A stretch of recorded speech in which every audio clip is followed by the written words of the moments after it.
Alors, souvent les idées reçues sur les magistrats, c'est qu'ils sont peu indépendants, qu'ils sont laxistes et qu'ils ne sont pas responsables de ce qu'ils décident. La vérité, elle est un peu différente. Est-ce que les juges sont laxistes? Aujourd'hui, il n'y a jamais eu autant de personnes incarcérées dans des prisons françaises. On a des taux de surpopulation qui n'ont jamais été atteints. Donc les magistrats n'ont jamais autant envoyé de gens en prison. Est-ce que les juges ne sont pas responsables des décisions qu'ils prennent? Ça, c'est un peu une méconnaissance des règles qui s'appliquent aux magistrats. Les audiences sont publiques, les avocats sont présents, ils peuvent faire appel des décisions. Le procureur de la République, par exemple, en matière d'aménagement des peines, a un pouvoir de blocage sur toutes les décisions du juge d'application des peines. Donc il y a des filtres. Et au-delà, les citoyens eux-mêmes, aujourd'hui, peuvent informer le Conseil supérieur de la magistrature d'un manquement professionnel d'un magistrat, et dans cette hypothèse, il y a des procédures disciplinaires qui sont susceptibles d'être mises en œuvre. Donc mon sentiment à moi, même si je ne suis pas très sûrement impartial sur cette question-là, c'est qu'il y a une vraie responsabilité des magistrats. Il suffit de regarder le rapport annuel du Conseil supérieur de la magistrature tous les ans pour voir qu'il y a des décisions de sanctions qui sont adoptées. Et puis enfin, est-ce que le juge est indépendant? Le juge du siège, celui qui décide des peines de prison, des aménagements de peine, il est complètement indépendant. Statutairement, c'est garanti par la Constitution. Là où il y a une question, c'est sur le statut du procureur de la République, qui aujourd'hui n'est pas indépendant, mais il y a quand même un débat depuis plusieurs années sur ce sujet, et il y a des textes qui sont adoptés pour donner de plus en plus d'indépendance au parquet, et à mon avis l'avenir c'est qu'un jour le procureur de la République sera aussi indépendant.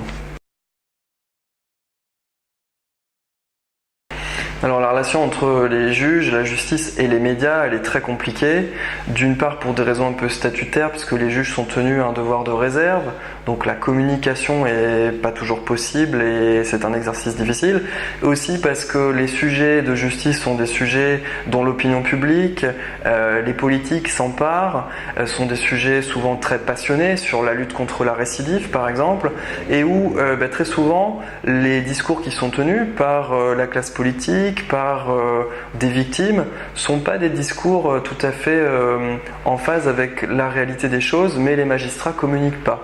Donc en fait, les médias peuvent poser problème à la justice en ce sens qu'on a parfois des retours très négatifs qu'on doit gérer, mais en même temps on ne s'est pas emparé à ce jour de tous les outils de communication qui existent, et je pense que la magistrature devrait plus elle-même communiquer. Il y a des efforts qui sont faits en ce sens, il y a des référents communication qui sont désignés dans les tribunaux pour pouvoir répondre aux mises en cause parfois qui sont proférées dans la presse, ou simplement expliquer ce qu'on fait, comment on le fait. Je pense que ça pourrait lever beaucoup d'ambiguïté et ça pourrait beaucoup démystifier ce que font les juges dans leur quotidien professionnel.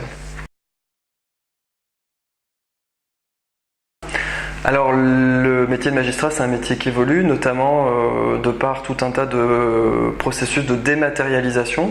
En ce moment, il y a beaucoup d'expérimentation ou d'évolution des textes dans le cadre de ce qu'on appelle la justice du XXIe siècle, pour dématérialiser les procédures, que les gens puissent nous saisir par voie électronique, qu'ils soient tenus informés électroniquement de où en est leur dossier. Et en matière d'application des peines, ce champ reste complètement investi. Aujourd'hui, on a des bracelets électroniques pour aménager les peines. Il faudra peut-être demain réfléchir à de nouveaux outils sur le plan technologique pour trouver des alternatives à la prison dans un contexte où la délinquance augmente et où le nombre de prisons, pour le moment, lui, il augmente pas.